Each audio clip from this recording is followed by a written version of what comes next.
और मैं गर्भ से मरी जा रही हूं, न जाने किसने मेरे गर्भ के ऊपर पत्थर मार दिया है, मेरा गर्भ जल रहा है, ये द्वारकाधीश बचाओ बचाओ। उस महल में रहने वाला कृष्ण क्यों न पहुंचे। जैसे ही कुंती ने रुदन मचाया, द्वारकानाथ को याद किया, रोते रोते भगवान से पहुंच गए उत्तरा के गर्भ में, अर्थात दक्ष। पूछा, पुत्री क्या बात है, तो कहा मेरा गर्भ जल रहा है, मेरे पुत्र को। भगवान कहने लगे, पुत्री बड़ा धर्म संकट हो गया, क्योंकि तुम तो मेरी पुत्री के समान हो, मैं तुम्हारे कैसे गर्भ में प्रवेश करूं, और गर्भ में जाने का तो एक ही मार्ग है, और उस मार्ग से मैं कभी नहीं जाऊंगा, कि मेरे पुत्र को बचाने के लिए आप क्या ये बातें कर रहे हो, गर्भ में नहीं गए हो। तो भगवान कहते हैं, अरे पुत्री, मैंने इतनी बार अवतार जरूर लिया है, पर मैं गर्भ में कभी नहीं गया। तो कैसे प्रकट हो, मैं तो तुझसे आता हूं। पुत्रा कहने लगी, आप जो भी करते होंगे, पर मेरे पुत्र की जान बचा। राम तो ब्रह्म है, आपसे क्या छुपा हुआ है, आप तो शरीर के समस्त अंगों में बसे हुए हो। सारी लान सारी मर्यादाएं तोड़कर मेरी रक्षा करो परमात्मा। भक्त की भावना की रक्षा करने के लिए अपने चक्र से ब्रह्मास्त्र को रोककर विदा कर दिया, और उत्तरा के पुत्र। ये कथा ये सिखा रही है कि अगर आपका विश्वास अटल है, और अगर आपने भगवान के अलावा इधर उधर चाचा काका मामा सास ससुर पर विश्वास नहीं जताया है विपत्ति में, तो आप जहां हैं वहां भगवान आएंगे, चाहे वो किसी भी रूप में आए, चाहे उनको योनि से जाना पड़े, चाहे उन्हें मलमूत्र से जाना पड़े, वो तुम्हारी रक्षा करेंगे, उनको संकोच नहीं है। क्यों लगाने की जरूरत नहीं है, आने के लिए गाड़ी करने की जरूरत नहीं, घंटे नहीं लगते, जहां चाहो वहां मौजूद है, मौजूद है।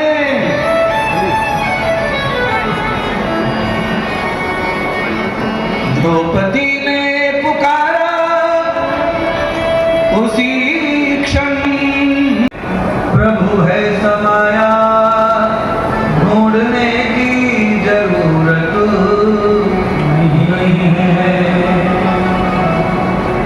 क्या था भगत श्याम का बलाद, आग में खेलता था भगत श्याम का, खंबा तोड़ा उसी ने अभिमान का।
की टोकरी में हाथ डालेंगी, डबले का भर जाएंगी। हाँ, कमाल हो गया। मीराबाई ने हाथ डाला, फूल निकाल लिए और सामने एकदम खड़ा हो गया, पुरस्कार मारने लगा। मीराबाई कहने लगी, ठीक है, पहचान लिया तुम कौन हो? और सुनो, हमने प्रीत की है गिरधर गोपाल से, सेवा करेंगे, स्वाद कभी नहीं आना। फूल चढ़ा दिए सांप के ऊपर और मीरा कहने लगी, तुमने सकल बनाई क्यों सांप की, तुमने सांप की चले नदी भगवान की, चले नदी भगवान की। किसी सूझ वाली, किसी सूझ वाली, किसी सूझ वाली आंखों ने पहचान की, किसी सूझ वाली आंखों ने पहचान की। चले चले नदी भगवान की, चले चले नदी भगवान की,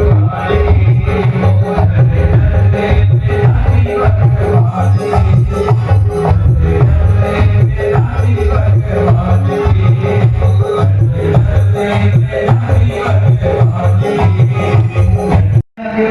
मोक्ष तुमको ही मिला है और किसी को नहीं, सब स्वर्ग में, क्यों अकेले नहीं जाओगे? तो कहा, मेरे साथ में मेरा पालतू कुत्ता है, जब तक ये मोक्ष को प्राप्त नहीं हो जाएगा तब तक मैं मोक्ष स्वीकार नहीं करूंगा। भगवान कृष्ण को मजबूरन धर्मराज के वफादार कुत्ते को मुक्ति देनी पड़ी। उसके बाद धर्मराज को मुक्ति प्रदान की गई। कहने का अर्थ है कथा के माध्यम से कि जो परमानेंट किसी धर्म आचार्य का शिष्य बनकर उसका पालतू बन जाता है, वफादारी रात दिन उनका खाता उसका ही करता है, संकट हो चाहे सुख हो हर समय साथ देता है। चाहे कोई संत होंगे, चाहे कोई गुरु होंगे, चाहे कोई धर्माचार्य होंगे, पहले अपने पालतू का कल्याण करेंगे, बाद में खुद के कल्याण का सोचेंगे। यह कथा का परिणाम है, कथा का फल। धर्मराज के कुत्ते को भी मुक्ति मिल गई साफ करने से। किसी भी महापुरुष का संग करना यही उपयुक्त होता है, इतनी जरूरत है।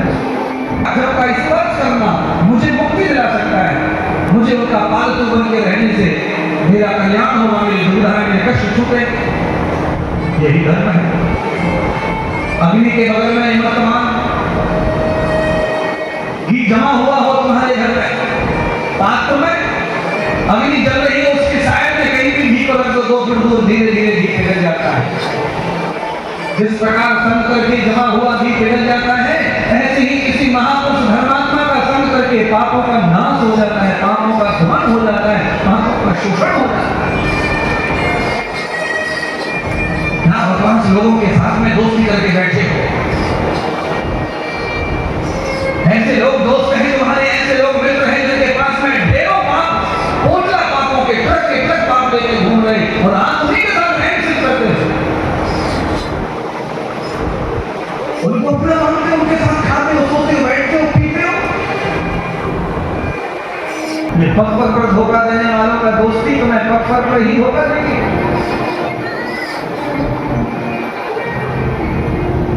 सोनम जी, आज 5 पांडव अपने अपने धाम चले गए और बाद में परीक्षित राजा राजगद्दी पर बैठ करके जो शासन करने लगे तो सारी प्रजा बड़ी प्रसन्न हुई। तो राजा ने आज सोचा कि चलो भाई, आज अपने राज्य का मुआयना कर रहे हैं, अपने राज्य का निरीक्षण कर रहे हैं, हमारे राज्य कितना लंबा चौड़ा है क्षेत्र भर में और हमारे राज्य में कैसी संस्कृति है। राजा घोड़े पे सवार हो गए और संपूर्ण हस्तिनापुर के क्षेत्र को राज्य को देखने लगे। और जिस समय छत्रपति राजा परीक्षित राजा बने, धर्मराज की गद्दी प्राप्त हुई, उस समय हस्तिनापुर का राज जो है मलेशिया बर्मा तक था। आर्यवर्त की धरती जो है वहां तक पसरी हुई थी, वहां तक शासन था। धीरे धीरे धीरे धीरे सनातन के ऊपर कुठाराघात, सनातन के ऊपर कुठाराघात, सनातन कहाँ जाकर सुकून कर बैठ गया है। अब आप सबको ध्यान करना है, और ये सब तुम्हारी वजह से हो रहा है। पूजा पाठ के नाम पर पाखंड, भगवान के नाम पे पाखंड, शांति के नाम पर पाखंड, ये सब इसकी वजह से घटता जा रहा है, घटता जा रहा है, घटता जा रहा है। प्राचीन ऋषि मुनियों की संस्कृति, दर्शन और वेदों को छोड़कर पाखंड की किताबों को पढ़ करके पाखंड फैला रहे, धर्म का, अध्यात्म का नाम बताकर ये सनातन को खत्म करने की साजिश चल रही है। दुनिया भर की मिशनरी काम कर रही है सनातन के ऊपर घात करने के लिए।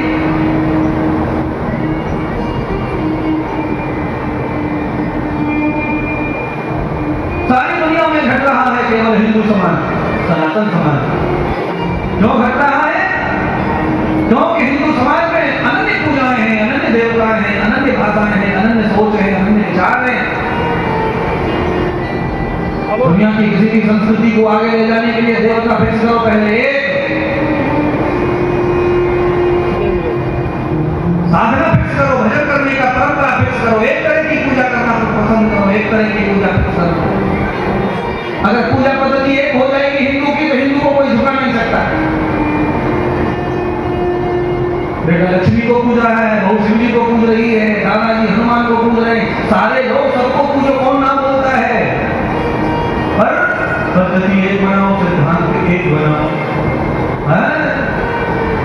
हर कथा में कहता हूं, आज मौका मिला आज भी कहूंगा, 5 क्लास पढ़ने के लिए अपने बच्चे को 5वीं कक्षा तक पहले अपने बच्चे को सनातन धर्म का ज्ञान देने के लिए गुरुकुल में भेज दो।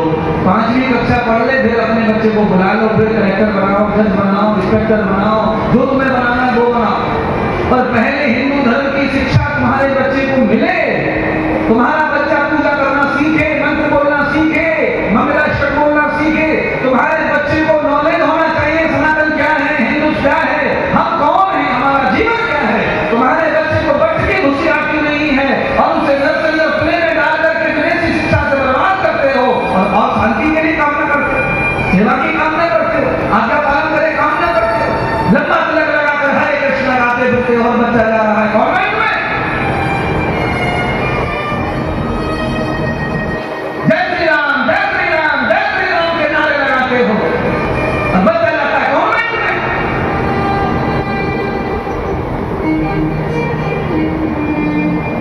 जो मुझे कहना चाहिए उसकी पर जरूर कहूंगा। एक बार नहीं 1000 बार पढ़ाओ। देश और विदेश अपने आप को बचाएंगे तो 10 को और बचा लेंगे, पर अपन नहीं बचे तो किसी को बचा पाएंगे नहीं। पहले खुद को बचाओ, संस्कृति खुद की बचाओ। पैसा कमा कर जितना भी घर लेना तुम्हारी औलाद एक सुख नहीं पा सकती है। जिस तरह चल रहा है चलता रहा, ध्यान कर लेना आगे 25 साल में तुम्हारा रोटी देने वाला, पानी पूछने वाला कोई नहीं रहेगा। ये कथा होगी नहीं, ये पांडाल नहीं होगा 25 साल के बाद। तो जैसी संस्कृति है, तुम्हारे बच्चे को जरा पूछ के देखो, तुम्हारा बच्चा पढ़ने में इतना टैलेंट, इतना होशियार है, 8वीं कक्षा में से पूछ के देखो हिंदू धर्म के बारे में, सबके सुनो, गीता का 41 श्लोक जानो, समझो बच्चे से। 8वीं कक्षा में पहुंच गया तो क्या सीखा?